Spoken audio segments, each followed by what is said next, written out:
4 friends பேய் இல்லைன்னு நாங்க நிரூபிச்சு காட்டுறோம் அப்படின்னு ஒரு சாமியார்கிட்டயே சவால் வர்றாங்க. அந்த சாமியாரும் பேய் இருக்குன்னு மக்கள் நம்புற ஒரு வீட்டுல அவங்கள 3 நாள் தங்க சொல்றாரு. அப்படி அங்க தூங்கும்போது அவங்க பேய பார்க்கலன்னா தன்னோட சாமியார் தொழிலையே விட்டுடுறேன் அப்படின்னு சொல்லிட்டு சேலஞ்ச் பண்றாரு. சேலஞ்ச் அக்செப்ட் பண்ண அந்த ஃப்ரெண்ட்ஸ் பேய பார்த்தாங்களா, கடைசியா அவங்க பேய் இருக்குன்னு அக்செப்ட் பண்ணிக்கிட்டாங்களா இல்லையா அப்படின்றதுதான் இந்த படத்தோட கதை. நான் இன்னைக்கு சொல்ல போற படத்தோட கதை உங்களுக்கு ஒரு ஹாரர் எக்ஸ்பீரியன்ஸை கொடுக்கும்னு நினைக்கிறேன். வாங்க வீடியோக்குள்ள போகலாம்.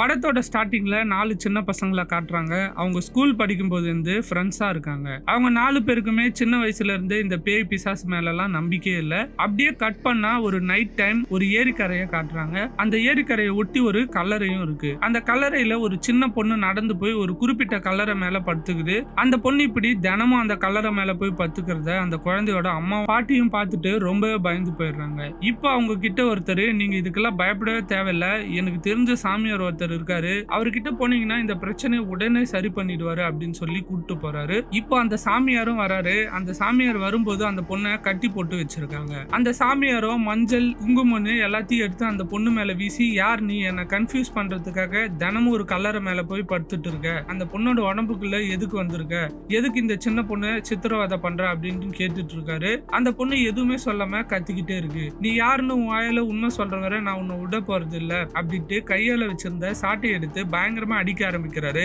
அவரு பயங்கரமா அடிச்சதுல அந்த சின்ன பொண்ணு ஒரு கட்டத்துல இறந்தே போயிடுது. இப்போ அந்த பொண்ணோட அம்மா அழுதுட்டே இருக்கிறத 4 ஃப்ரெண்ட்ஸும் பார்த்துட்டு இருக்காங்க. சோ சின்ன வயசுல காட்டின அதே ஃப்ரெண்ட்ஸ் தான் இப்பவும் அவங்க ஃப்ரெண்டா இருக்காங்க. அவங்க ரொம்ப மனசொடிஞ்சு அங்க இருந்து போறாங்க. அந்த 4 பேர்ல ஒரு பொண்ணு வந்து தூங்கிட்டு இருக்கு. வீட்டுக்குள்ள யாரோ நடந்து போற சத்தம் கேக்குது. அது என்ன சத்தம்னு போய் பார்த்தா ரத்த கரையோட ஒரு காலடி அந்த வீட்டு படிக்கட்டு மேல போயிருக்கு. அது அப்படியே ஃபாலோ பண்ணிக்கிட்டே போனா இறந்து போன பொண்ணு ஆவியா வந்து அந்த பொண்ணு முன்னால நிக்குது. அதுக்கப்புறமா தான் தெரியுது இந்த பொண்ணுக்கு வந்தது ஒரு கனவுன்னு. அந்த கனவுல இருந்து எழுந்துக்கிறா இந்த பொண்ணு. இப்ப அடுத்த நாள் அவங்க ஃப்ரெண்ட்ஸை கூப்பிட்டு சொல்றா, இந்த மாதிரி நேத்து எனக்கு ஒரு கனவு வந்தது, அந்த பொண்ணோட இறப்புக்கு ஒரு நீதி கிடைச்சே ஆகணும், அந்த போலி சாமியாருக்கு நம்ம தண்டனை வாங்கி கொடுத்தே தீரணும் அப்படின்னு சொல்லிட்டு பேசிட்டு இருக்காங்க. உடனே ஃப்ரெண்ட்ஸ் எல்லாருமே சேர்ந்து ஒரு சபதம் எடுத்துக்கிறாங்க. மூட நம்பிக்கைகளை மக்கள் மனசுல விதைச்சி அவங்கள ஏமாத்திட்டு இருக்க நிறைய சாமியார்களை வந்து நம்ம மாட்டி விடணும் அப்படின்னு சொல்லிட்டு அவங்க வந்து ஒரு சபதம் எடுத்துக்கிறாங்க. இப்போ அந்த போலி சாமியார் வீட்டுக்கு மாறு வேஷத்துல போறாங்க.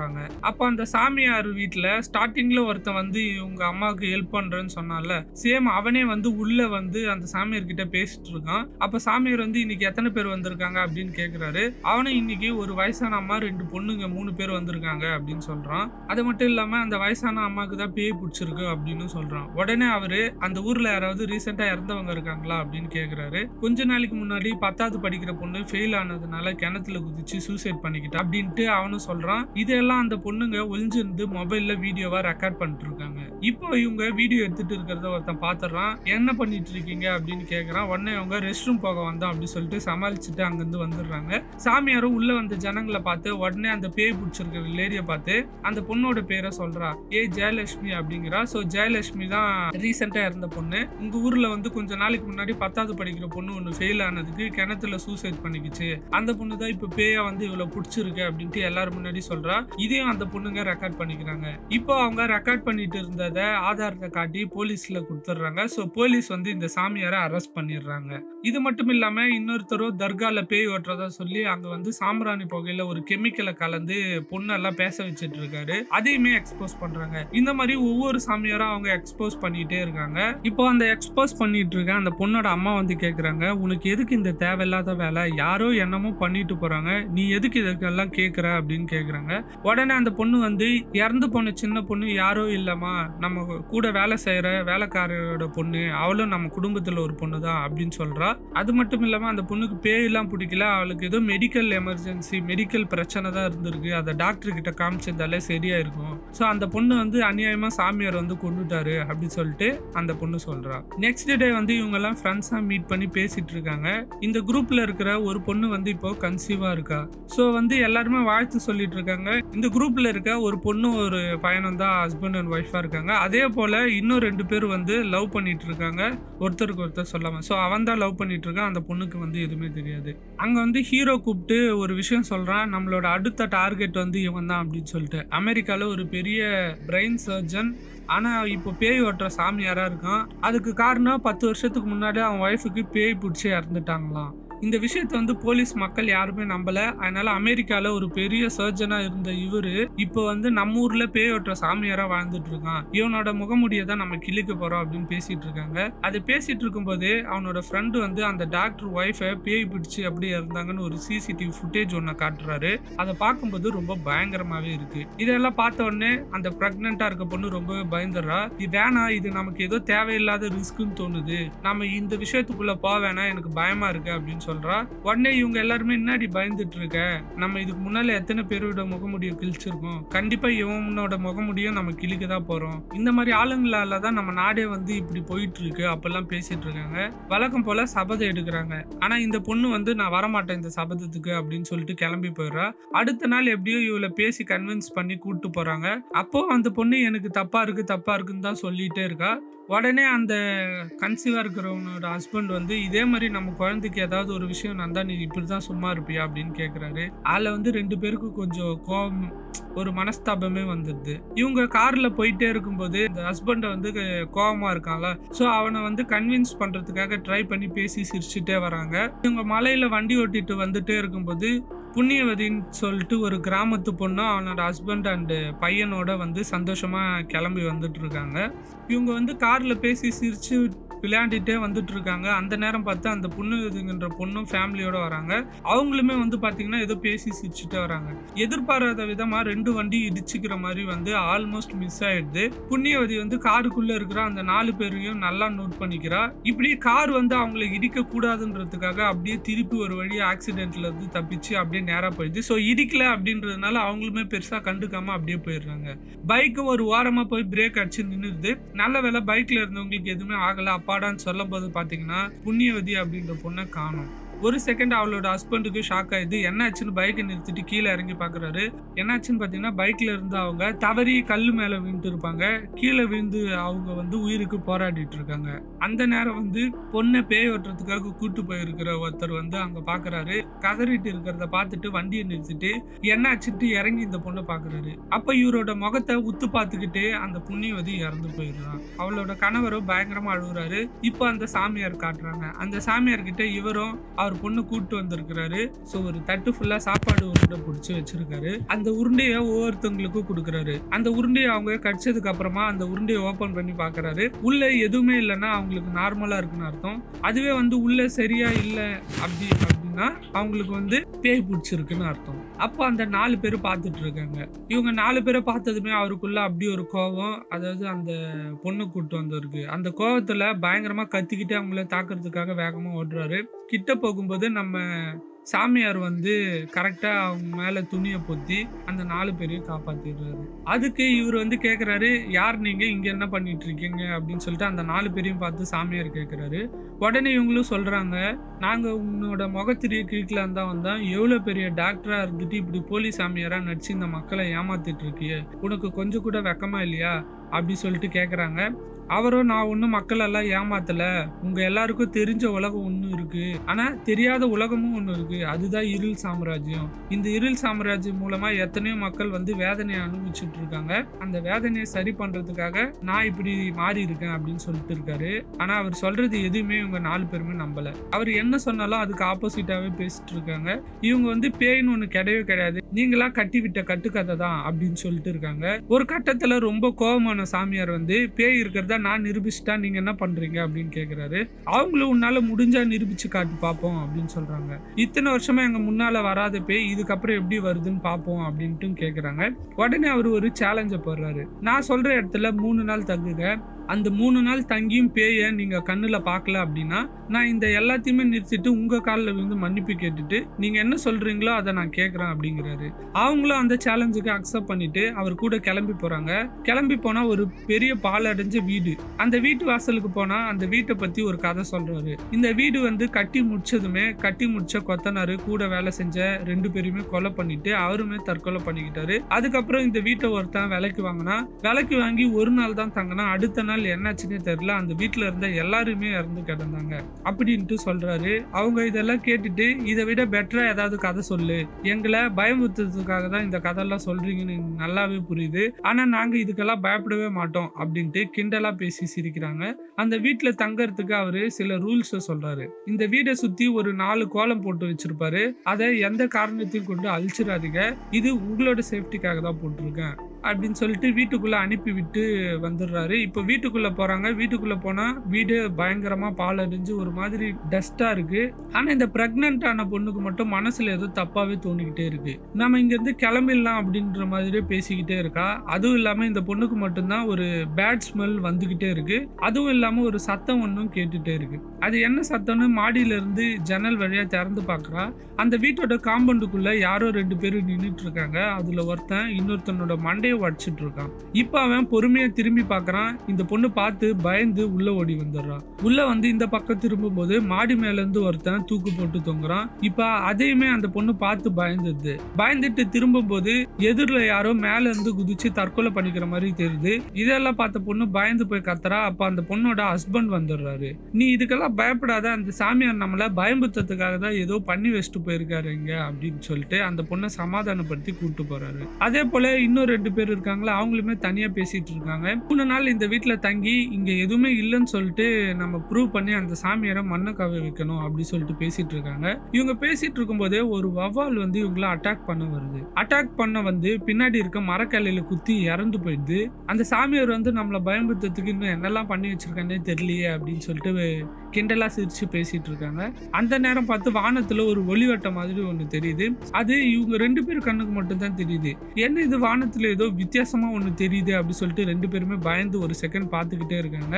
சாமியார் போர்வையால மூணு ஒருத்தனை வந்து குகையில கட்டி வச்சிருக்காங்க. இப்ப அவர்கிட்ட வந்து யார் நீ, எதுக்கு அந்த 4 பேரை அட்டாக் பண்ண போன அப்படின்னு சொல்லிட்டு சாமியார் கேட்கிறாரு.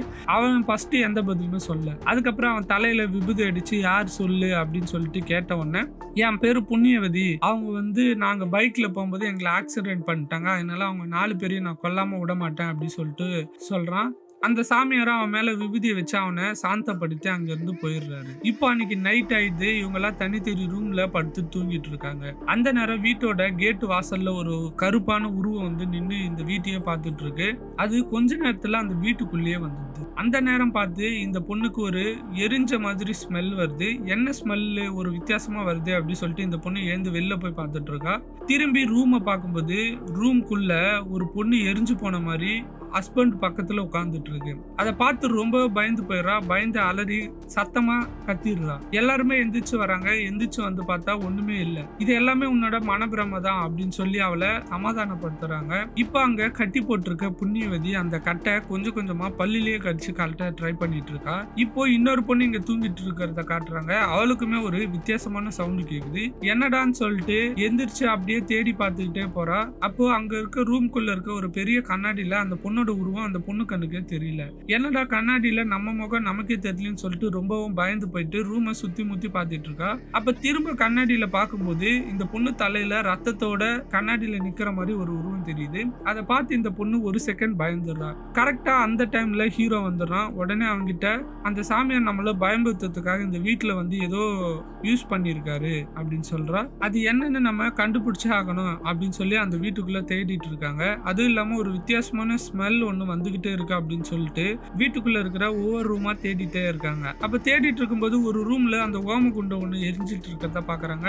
2வது நாள் ஆயிடுது. சோ அந்த வீட்டை விட்டு கிளம்பி வெளில வராங்க. கரெக்டா அந்த சாமியாரும் வந்துடுறாரு. உடனே அந்த சாமியார் கிட்ட பயங்கரமா சத்தம் போட ஆரம்பிக்கிறாங்க. இதுக்கு மேல நாங்க இந்த வீட்டுல இருக்க மாட்டோம். உங்ககிட்ட நாங்க என்ன சொன்னோம், பேய் இருக்கிறத நிரூபிக்க தானே சொன்னோம். அதுக்காக நீ ஏன் எங்களை பயன்படுத்துறதுக்கு இந்த வீட்டுல என்னென்னமோ பண்ணி வச்சிருக்க, வீட்டுக்குள்ள எதுக்கு ஓமகுண்டம் எல்லாம் போட்டிருக்க அப்படின்னு சொல்லிட்டு கேக்குறாங்க.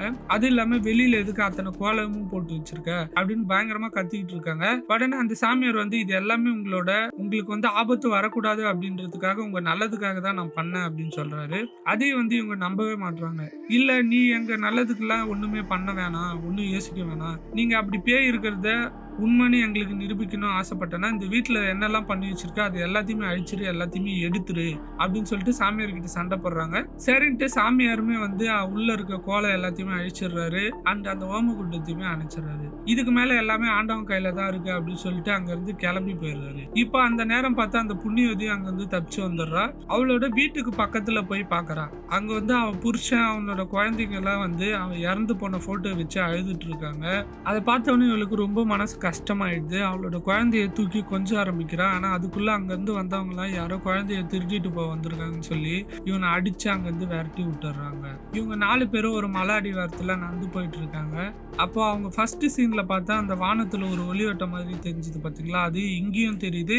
அந்த பிரெக்னெண்டா இருக்க பொண்ணு அந்த பொண்ணு கண்ணுக்கு தெரியுது. அவளே அதை பிரம்மபுச்ச மாதிரி பார்த்துட்டு இருக்கா. அப்போ அங்க மேய்ஞ்சிட்டு இருக்க ஒரு ஆட்டுக்குட்டி இந்த பொண்ணு போய் கொஞ்சிட்டு இருக்கா. அந்த கொஞ்சின உடனே அந்த ஆட்டுக்குட்டி அங்கிருந்து மலை மேல இருந்து கீழே குதிச்சு இறந்து போயிடுது. அங்க இருக்கிற மற்ற ஆடுகள் எல்லாமே வந்து பயங்கரமா சத்தம் போடுது, கத்திக்கிட்டே இவங்க 4 பேரையும் பார்த்து பயந்து ஓடுது. அண்ட் ஒவ்வொருத்தரா அந்த இறந்து போன ஆட்டுக்குட்டியை எட்டி பாக்குறாங்க. கடைசியா அந்த பிரெக்னெண்டா இருக்க பொண்ணோட ஹஸ்பண்ட் வந்து பொறுமையா எட்டி பார்த்துட்டு இருக்கான். அவன் எட்டி பார்த்து திரும்பும் போது 2 நாய் அவனை சுத்து போட்டு நின்றுட்டு இருக்கு.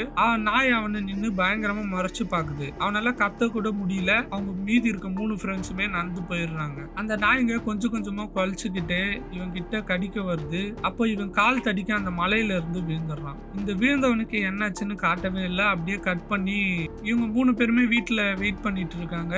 நைட் ஆயிடுது. மலையில இருந்து விழுந்தவன் அந்த வீட்டுக்குள்ள நடந்து வந்துட்டு இருக்கான். ஆனா வரவன் ஒரு பிரம்ம பிடிச்ச மாதிரி நடந்து வரான். அவன் வைஃப் கிட்ட வந்து பேசிட்டு இருக்கான். எனக்கு ஒன்னும் அவளை எதுக்கு பயப்படுற அப்படின்னு பேசிட்டு இருக்கான். இதுக்கு மேல நம்ம இருக்க வேணாம், இவ்வளவு நந்துச்சு, உன்னை காணணும், மதியத்துல இருந்து நான் ரொம்ப துடிச்சு போயிட்டேன், இதுக்கு மேலே என்னால இங்க இருக்க முடியாது, வா நம்ம இப்பவே கிளம்பி போயிடலாம் அப்படின்னு சொல்லிட்டு அவளோட வைஃப் வந்து ஆர்கியூ பண்ணிட்டு இருக்கான் அவங்க கிட்ட. ஒன்னு அவங்க ஃப்ரெண்ட்ஸுமே வந்து இன்னும் ஒரு நாள் தான் இருக்கு, இன்னைக்கு 2வது நாள், இன்னும் ஒரு நாள் நம்ம இருந்துட்டோம்னா அந்த சாமியாரை நம்ம ஜெயிச்சிடலாம் அப்படின்னு பேசிட்டு இருக்காங்க. உடனே இந்த பிரெக்னெண்டா இருக்கிற பொண்ணுக்கு வந்து ரொம்ப கோபம் வந்தது. நீ சாமியாரை ஜெயிக்கிறத பத்தியே பேசிட்டு இருக்கீங்க, இப்போ ஒழுங்கா என் கூட வர போறீங்களா இல்லையா அப்படின்னு சொல்லிட்டு அந்த பொண்ணு வந்து கதவை திறக்க போகுது. திறக்க போகும்போது கதவை யாரோ தடுத்து நிறுத்துற மாதிரி சத்தம் கேக்குது. பயந்து பின்னால வந்துடுறா. இப்ப கதவை உடைச்சுக்கிட்டு புண்ணியவதி உள்ள வந்து விழுறா. விழுந்து அவங்கள தலை நிமிந்து பார்க்கும்போது எல்லாருமே 4 பக்கம் ஓடி போய் ஒழிஞ்சுக்கிறாங்க. இப்ப புண்ணியவதி வந்து இவங்க மேல செம கோவத்துல இருக்கா. இவங்கள தேட ஆரம்பிக்கிறா. அப்ப இவங்க 4 பேருமே வந்து வீட்டை விட்டு வெளில ஓடி போறத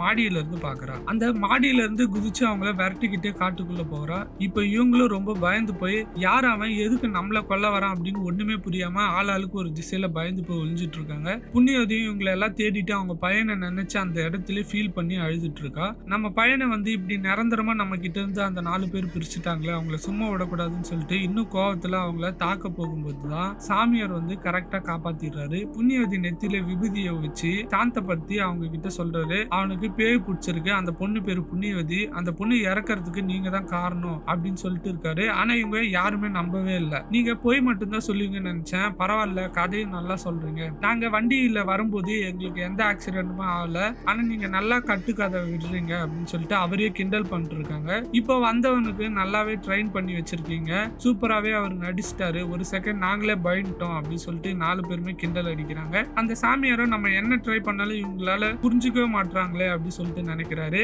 இப்போ இந்த வீட்டுல வந்து படுத்துட்டு இருக்க அந்த ஹீரோ வந்து யோசிச்சுட்டு இருக்கான், அவன் எதுக்கு நம்மள பார்த்த உடனே அவ்வளவு கோபமா அடிக்க வந்தான், நடிக்கிறானா இல்ல நம்மள வந்து இன்ஸ்டன்டா நம்மள அடிக்கிறதுக்கு காரணம் என்ன அப்படிலாம் யோசிச்சுட்டே இருக்கான். அந்த நேரம் பார்த்து அவனுக்கு ஒரு சத்தம் கேக்குது. என்னடா சத்தம்னு அந்த வெளியில வந்து அந்த வீட்டை விட்டு கொஞ்சம் தூரம் நடந்து வரான். நடந்து ஒரு காட்டுக்குள்ள போயிட்டு இருக்கான். அங்க பக்கத்துல ஒரு சின்ன பாலடைஞ்ச பில்டிங் ஒண்ணு இருக்கு. அங்க 2 குழந்தைங்க நான் வரமாட்டேன்னு அழுதுட்டு இருக்காங்க. சரி யாருகிட்ட பேசிட்டு இருக்கான்னு இவன் பொறுமையை எட்டி பார்த்தா தலை இல்லாத ஒரு பொண்ணு அங்க நின்னுட்டு 2 குழந்தைகளையும் என் கூடவான்னு கூப்பிட்டு இருக்கா. இதை பார்த்த உடனே அவன் அலறி அடிச்சு வேகமா வீட்டுக்கு ஓடி வந்துடுறான். வீட்டுக்குள்ள வந்து வானத்துல இருக்க நிலாவை பாக்குறான். நிலாவை பார்த்தா 2 நிலா தெரியுது. அதை பார்த்து ரொம்ப ஷாக் ஆயிடுறான். இப்போ அந்த சாமியார் கார்ல போயிட்டு இருக்காரு. அங்க ஒரே கூட்டமா இருக்கு. என்ன கூட்டம்னு அவங்க கூப்பிட்டு கேக்குறாரு. ஒரு பொம்பளை 2 குழந்தைகளையும் விஷத்தை கொடுத்து செத்துட்டு அவளும் தண்டவாளத்துல தலை வச்சு படுத்து இறந்துட்டா அப்படி அப்படின்னு சொல்லிட்டு சொல்றாங்க. இங்க வந்து அந்த ஆத்மா சாந்தி அடையட்டும் வேண்டி எதையும் தூவி விடுறாரு. இவங்களோட ஆவியை தான் அந்த ஹீரோ பார்த்து பயந்து ஓடி வந்திருப்பான். இங்க 3வது நாள் ஆயிடுது. அந்த சாமியார் வந்து மலை மேல ஒரு 4 குழியை வெட்டி அந்த 4 குழியில 4 பொம்மையை வச்சு ஏதோ ஒரு சடங்கு பண்ணிட்டு இருப்பாரு. இப்போ இவங்க எல்லாம் தூங்கிட்டு இருக்காங்க. அந்த ஹீரோட ஃப்ரெண்ட் இருக்காரு பாத்தீங்களா, அவருக்கு சடனா ஒரு சத்தம் கேக்குது. அந்த சத்தத்துல அப்படியே கண்ணு முழிச்சு பார்த்தா அவரு முன்னாடி கருப்பு ஒரு உருவம் வந்து நின்னுட்டு இருக்கு. அதை பார்த்து ரொம்ப பயந்து போயிடுறாரு. அதுக்கப்புறம் அங்க எதுவுமே இல்லைன்னு தெரிஞ்சு வெளியில வந்து பாக்குறாரு. வெளியே வந்து அவருக்கு சூரியன் வந்து 2 சூரியன் தெரியுது. இப்ப அந்த சாமியார் சடங்கு பண்ணிட்டு இருக்கிற இடத்துக்கு கார்ல அவரோட சிஷ்யர்கள் எல்லாம் வந்து கையில சில பொருட்கள் எல்லாம் கொடுக்குறாங்க. அதுல வந்து இவங்க 4 பேர் யூஸ் பண்ண பொருள் எல்லாமே இருக்கு. பிரேஸ்லெட், வாட்ச், செயின் அது எல்லாமே இருக்கு. இப்ப ஹீரோட ஃப்ரெண்ட் வந்து ஹீரோ கிட்ட வந்து பேசிட்டு இருக்காரு. இதுக்கு மேலேயும் உன் லவ் சொல்லாம இருக்க போறியா? இவ்வளவு வருஷம் ஆயிடுச்சு, இதை விட்டா உன்னால சொல்லவே முடியாது. இதுதான் கரெக்டான டைம். உன் லவ் வந்து அந்த பொண்ணு கிட்ட சொல்லிடு அப்படின்ட்டு சொல்றாரு. உடனே ஹீரோ ஒரு செகண்ட் யோசிச்சுட்டு பார்த்துட்டு ஏதோ ரியலைஸ் பண்றாரு. ரியலைஸ் பண்ணிட்டு ஒரு மாதிரி மௌனம் ஆயிடுறாரு. தயவு செஞ்சு எப்படியாவது சொல்லிடு, இன்னைக்குதான் கடைசி நாள் அப்படின்ற மாதிரி அந்த ஹீரோட ஃப்ரெண்ட் ஹீரோ கிட்ட சொல்றாரு. ஹீரோவை கட்டிப்பிடிச்சு ஃபீல் பண்ணிட்டு போறாரு. அப்ப அந்த சாமியாரும் ஒவ்வொரு குழியிலையும் ஏதோ ஒரு பொருளை போட்டு சடங்கு மாதிரி பண்ணிட்டு இருக்காரு. ஹீரோட ஃப்ரெண்டை வந்து அவங்க பிரெக்னெண்டா இருக்க வைஃப் வந்து எங்க போனான்னு சொல்லிட்டு வீடு ஃபுல்லா தேடிட்டு இருக்காங்க. தேடிட்டு வரும்போது ரூம் வாசல்ல அவங்க ஹஸ்பண்ட் படுத்துட்டு இருக்காரு. படுத்து அந்த பொண்ணையே பார்த்துக்கிட்டு இருக்காரு. உடனே அந்த பொண்ணு நீ எதுக்கு இங்க வந்து படுத்துட்டு இருக்க அப்படின்னு கேக்குறா. உனக்கு என்னாச்சு அப்படின்னு சொல்றா. ஆனா கிட்ட வரதுக்குள்ள அந்த ரூம்குள்ள அவங்க ஹஸ்பண்டை ஏதோ ஒரு உருவம் வேகமா இழுத்துட்டு போயிடுது. இப்ப இந்த பொண்ணு ரொம்ப பதறி போயிடுறா. அந்த ரூம்குள்ள ஏதோ இருக்குன்னு சொல்லிட்டு வந்து பாக்குறா. அந்த ரூம்குள்ள ஒரு கருப்பு உருவம் ஒண்ணு நின்னுட்டு இருக்கு. அதை பார்த்து ரொம்ப பயந்து போய் சத்தம் போடுறா. உடனே அவங்களோட 2 ஃப்ரெண்ட்ஸ் அங்க வந்துடுறாங்க. ரூம்குள்ள தன்னோட ஹஸ்பண்டை ஏதோ ஒண்ணு இழுத்துட்டு போயிடுச்சு அப்படின்னு சொல்லிட்டு சொல்றா. ஆனா அவங்க 2 பேரும் நம்பவே இல்லை. ஆனா வந்து அவனோட ஹீரோ வந்து நம்பிடுறான். அந்த பொண்ணு அவனை நம்பவே இல்லை. இப்போ வந்து ஹீரோயின் வந்து எதுவுமே நம்பவே இல்லை. எல்லாத்தையுமே அந்த சாமியார் தான் பண்ணிட்டு இருக்கான் அப்படின்னு சொல்லிட்டு நினைச்சிட்டு இருக்கா. இன்னும் பொறுமையா திரும்பி பாக்குறா. திரும்பி பாக்கிறதுக்குள்ள அந்த உருவம் அந்த பொண்ணையுமே இழுத்துட்டு போயிடுது. இப்போ உடனே ஹீரோ என்ன பண்றது தெரியாம ஓடி வந்து ஹீரோயின் கையை பிடிச்சி எப்படியாவது 2 பேரும் தப்பிச்சு போயிடலாம் அப்படின்னு சொல்லிட்டு வீட்டை விட்டு வெளில வேகமா ஓடி வராங்க. ஓடி வரும்போது அந்த வீட்டை ஒரு தடவை திரும்பி பாக்குறான். அந்த வீட்டோட மாடியில ஒரு கருப்பு உருவம் நின்று இவங்களே பாத்துக்கிட்டு இருக்கு. இழுத்துட்டு போயிடுச்சு அப்படின்னு சொல்லிட்டு இருக்கான். இந்த பொண்ணு வந்து இந்த சாமியார் தான் உனக்கு ஏதோ விபத்து வச்சிட்டாருன்னு நினைக்கிறேன், நீ சொல்றதெல்லாம் என்னால நம்பவே முடியாது அப்படின்னு சொல்லிட்டு கோச்சுக்கிட்டு அங்க இருந்து போகிறா. அந்த பொண்ணை கன்வின்ஸ் பண்ண ட்ரை பண்றான். ஆனா அவன் பின்னாலேயும் அந்த கருப்பு உருவம் நிக்கிறது அவனுக்கு தெரியுது. அவன் பயத்துல பொறுமையா திரும்பி அந்த உருவத்தை பாக்குறான். ஆனா அது வேகமா இழுத்து அவனை தண்ணிக்குள்ள போட்டுது. இப்ப அந்த பொண்ணு அவனோட சத்தம் கேட்டு அங்க ஓடி வந்து பாக்குறா. காப்பாத்துங்க காப்பாத்துங்கன்னு சொல்லி கதறா. அவன் கொஞ்சம் கொஞ்சமா தண்ணிக்குள்ள போய்கிட்டே இருக்கான். இப்ப அந்த நேரம் பார்த்து அந்த சாமியார் அங்க வந்துடுறாரு. அந்த சாமியார் கிட்ட நாங்க தோத்துட்டோன்னு ஒத்துக்கிறோம், தயவு செஞ்சு என்னோட ஃப்ரெண்டை காப்பாத்துங்க அப்படி சொல்லிட்டு கேக்குறா. அது மட்டும் இல்லாம அந்த பொண்ணு கையெத்து கும்பிட்டு கெஞ்சி கேக்குறா. அவரோட கால்லயே விழுந்துடுறா. அந்த சாமியார் வந்து விபூதியை எடுத்து மேல பறக்க விட்டு சாமியை கும்பிடுறாரு. அவன் சாமியை கும்பிடுறதுக்குள்ளேயே வந்து அவன் முழுசா தண்ணிக்குள்ள மூழ்கி போய் இறந்தே போயிடுறான். உடனே அந்த பொண்ணுக்கு ரொம்ப கோவம் வந்தது. அந்த சாமியாரை பயங்கரமா திட்டுறா. நீ காப்பாத்துவன்னு சொல்லி தானே உங்ககிட்ட நான் இவ்வளவு கெஞ்சினேன், ஆனா நீ விபூதியை தூக்கி போட்டு சாமியை கும்பிட்டு இருக்கியே, அவனை காப்பாத்து அப்படின்னு சொல்லிட்டு அழுவுறா. அப்ப சாமியார் ஒரு அதிர்ச்சியான விஷயத்த சொல்றாரு. அவன் எப்போ இறந்துட்டான், அது மட்டும் இல்ல நீயும் தான் இறந்து போயிட்ட அப்படிங்கிறாரு. அந்த விஷயம் அந்த பொண்ணுக்கு பயங்கரமா ஷாக் ஆயிடுது. என்ன சொல்றீங்க அப்படின்னு கேக்குறா. நீங்க 4 பேருமே இறந்து 3 நாள் ஆகுது. நீங்க ஆசிரமத்துக்கு வந்துட்டு இருக்கும்போது ஒரு பைக் உங்களுக்கு எதிரில் வந்தது ஞாபகம் இருக்கா? உடனே அந்த பொண்ணு வந்து நாங்க ஆக்சிடென்ட்ல இருந்து தப்பிச்சுட்டோம், எங்களுக்கு எல்லாம் ஒண்ணுமே ஆகல அப்படின்னு சொல்றா. ஆனா அந்த நேரம் வந்து கடவுள் உங்களை காப்பாத்தல அப்படிங்கிறது தான் உண்மை. அவங்க வந்து அந்த பைக் மேல மோதக்கூடாதுன்னு சொல்லிட்டு அங்க இருந்து மலை உச்சியில இருந்து ஆழமான பகுதியில விழுந்து 4 பேருமே இறந்து போயிருப்பாங்க. இது அந்த பொண்ணு அப்ப நம்பவே நம்பாது. அவர்கிட்ட திரும்பவும் ஆர்கியூ பண்ண பார்க்கும். உடனே அந்த சாமியாருக்கு வந்து உனக்கு புரிய வச்சே தீரணும் அப்படின்ட்டு தான் அந்த பொண்ணோட நெத்தியில ஒரு விபூதியை வைக்கிறாரு. அப்பதான் அந்த பொண்ணுக்கு எல்லாமே ஞாபகம் வருது. இவங்க 4 பேரும் அந்த ஆக்சிடென்ட்ல இறந்துருப்பாங்க. அதுலயும் அந்த கர்ப்பிணி பொண்ணு வந்து கார்ல இருந்த பெட்ரோல் லீக் ஆகி தீப்பிடிச்சு உடல் கருகி இறந்து போயிருப்பா. அதனாலதான் அந்த பொண்ணுக்கு மட்டும் ஆரம்பத்துல இருந்த ஒரு வித்தியாசமான ஸ்மெல் வந்துட்டே இருக்கும். அது மட்டும் இல்லாம ஒரு எரிஞ்சு போன ஒரு உருவத்தை அவன் புருஷ பக்கத்துல பார்த்திருப்பா. சோ அவளோட உருவம் தான் அது. அந்த பொண்ணோட ஹஸ்பண்ட் வந்து மலையில இருந்து கால் தடுக்கி விழுந்து எதுவுமே ஆகல. காரணம் ஏன்னா அவன் தான் எப்பவும் இறந்து போயிட்டான். அது மட்டும் இல்லாம ஹீரோவோட கண்ணுக்கும் நிறைய ஆவிகள்லாம் தெரிஞ்சது காரணம் வந்து இவங்க ஆல்ரெடி இறந்தது தான். அது மட்டும் இல்லாம இவங்க வந்து ஒரு வித்தியாசமான வானத்தை பார்க்கறது, வானத்துல 2 நிலா 2 சூரியன் இருக்கிறது, எல்லாத்துக்கும் காரணம் என்னன்னா அது எல்லாமே சொர்க்கத்துக்கு போறதுக்கான வழி. ஸோ இதெல்லாம் முடிஞ்ச உடனே அந்த பொண்ணு வந்து நான் என் அம்மாவையும் தங்கச்சியும் பார்க்கணும் அப்படின்னு சொல்றா. உடனே அந்த சாமியார் கூட்டு போறாரு. கூட்டு போனா ஒரு ஏரிக்கரை ஓரத்துல அந்த பொண்ணு இறந்ததுக்காக சடங்கு பண்ணிட்டு இருக்காங்க. இந்த பொண்ணு அதை தூரமா நின்று பார்த்து ஃபீல் பண்ணிட்டு இருக்கா. அப்ப அந்த கருப்பு உருவம் ஒண்ணு வந்தது, அது எதுக்கு வந்தது அப்படி சொல்லிட்டு கேட்கிறா. உடனே அந்த சாமியார் வந்து அதுதான் மரணம், உங்க ஆத்மாவை கூட்டு போறதுக்காக அது வந்திருக்கு, நீங்க அதை அக்செப்ட் பண்ணிக்கிட்டீங்கன்னா அது வந்து உங்களுக்கு ஒரு தேவதை மாதிரி தெரியும், அதே நீங்க அதை மறுத்து ஓடினீங்கன்னா அது வந்து உங்களுக்கு ஒரு மரணம் மாதிரி உங்களை துரத்த ஆரம்பிக்கும் அப்படின்னு சாமியார் எக்ஸ்பிளைன் பண்றாரு. இதுக்கப்புறம் நீ பிடிவாதம் பிடிக்காம அது கூட போயிடு, அப்பதான் அது வந்து ஒரு தேவதையோ மாறி உன்னை கூட்டு போகும் அப்படின்னு சொல்றாரு. இதை உங்களுக்கு புரிய வைக்கணும்னு சொல்லிட்டு தான் நான் வந்து ஒரு 3 நாள் டைம் கொடுத்து அந்த வீட்டில் உங்களை தங்க சொன்னேன். நீங்க நினைக்கிற மாதிரி அந்த வீட்டில் வந்து எந்த பேய் பிசாசு எதுவுமே இல்லை, நீங்க இறந்துட்டீங்கன்னு நீங்க நம்பணும் அப்படின்னு சொல்லி தான் நான் வந்து உங்களை வந்து 3 நாள் அங்க தங்க வச்சேன் அப்படின்ட்டு அந்த சாமியார் சொல்றாரு. சொல்லிட்டு உன்னோட ஆத்மா சாந்தி அடையட்டும், உங்களுக்கு இதுவரை இருந்த வாழ்க்கை முடிஞ்சிச்சு, மறு ஜென்மத்துலயாவது உங்களுக்கு ஒரு நல்ல வாழ்க்கை பிறக்கட்டும் அப்படின்னு சொல்லிட்டு சாமியார் அங்கிருந்து போறாரு. கரெக்டா வானத்துல அந்த வழியும் ஓபன் ஆகுது. இப்போ அந்த பொண்ணு வந்து அதை பார்த்துட்டு நோ நான் போக மாட்டேன் அப்படின்னு சொல்லிட்டு கத்துறா. இதோட வந்து அந்த படத்தை அப்படியே முடிச்சிருப்பாங்க. நான் இன்னைக்கு சொன்ன படத்தோட கதை உங்களுக்கு பிடிச்சிருக்கும்னு நினைக்கிறேன். நெக்ஸ்ட் வீக் இதை விட பயங்கரமான கதையோட வரேன். பாய்.